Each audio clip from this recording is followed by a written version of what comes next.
Alors, qu'est-ce que l'hypnose? Qu'est-ce que la PNL? Qu'est-ce que le mentalisme? Les outils que j'utilise au quotidien en cabinet. L'hypnose aujourd'hui, c'est à la mode. J'imagine que tu sais exactement ce que c'est. En tout cas, tu en as entendu parler, que ce soit pour les hôpitaux, que ce soit pour le spectacle, etc. L'hypnose, c'est l'art de rentrer dans un état de conscience modifié pour réussir à te reprogrammer de l'intérieur.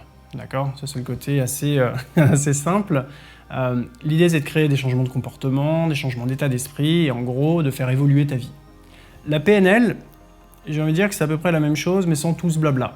C'est des protocoles très élaborés, très américains, très simplistes, très binaires, où on va t'amener rapidement à créer des changements rapidement et instantanément. Le mentalisme, j'ai envie de dire, c'est un alliage de tout ça, où on va rajouter de l'intuitif, où on va rajouter du subtil. C'est l'art de comprendre la communication de la personne, mais sur toutes ces micro-expressions. Comment je suis venu exactement à accompagner les autres? J'ai eu beaucoup de chance finalement. Quand j'étais ado, j'ai rencontré une personne extraordinaire qui m'a expliqué ce qu'on pouvait faire avec l'hypnose.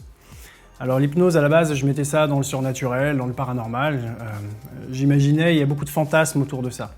Et puis il m'a aidé à travailler sur moi. L'avantage d'être ado, c'est que tu as plein de problèmes, donc tu peux vite vérifier à quel point c'est efficace. J'ai toujours eu envie de faire ce truc-là. J'ai énormément lu depuis tout petit. Je connaissais pas mal de choses, mais il fallait bien travailler. Alors j'ai fait toutes sortes de jobs. J'ai fait des études de commerce, j'ai fait des jobs qui n'avaient rien à voir avec ça d'ailleurs. Et puis j'ai fini ingénieur d'affaires dans une grande entreprise. Et j'ai adoré ça. C'est-à-dire que c'est pas, je ne considère pas que ce soit une reconversion pour moi.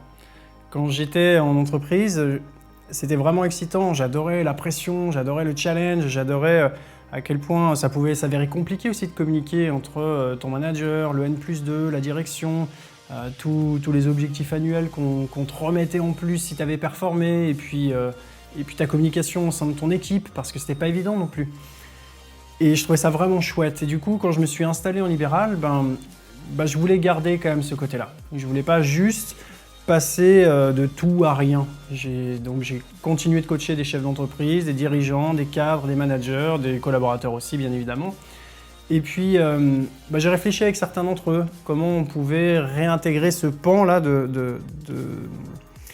ce pan qui me plaisait énormément, le côté business, le côté commerce et entreprise. Et puis, j'ai monté, c'est comme ça que j'ai monté des ateliers, que j'ai monté les formations et que j'ai monté les permanences.